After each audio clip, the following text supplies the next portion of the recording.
In my last video, I replaced my lithium-ion battery with nickel metal hydride. It had been working fine, but after a few days I noticed a fully charged battery seemed to not have the same acceleration at full throttle that it did only a few days ago. I'll see if I can find out why next.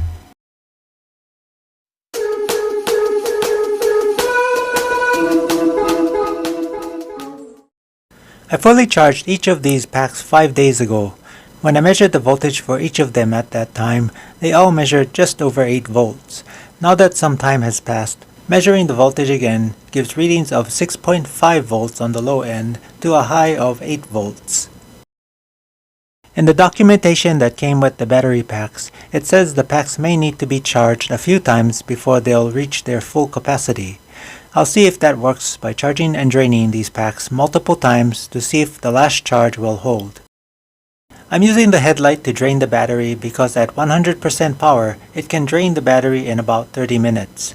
Due to the possibility of overheating since there is no wind to cool the headlight down, which is what happens during riding, I'll instead use 40% power for 30 minutes. It's enough to partially drain the battery before recharging them to 100%.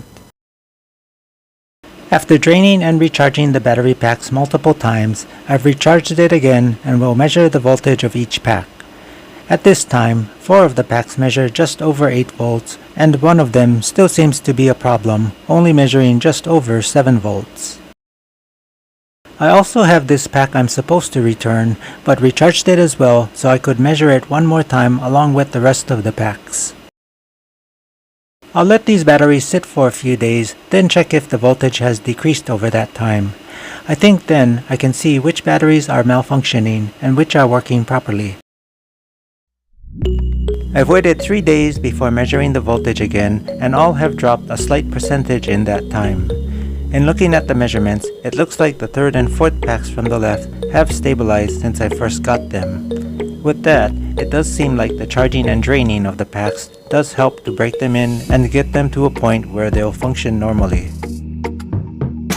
The numbers at the top are the voltages I measured 3 days ago, and the ones at the bottom are the new measurements.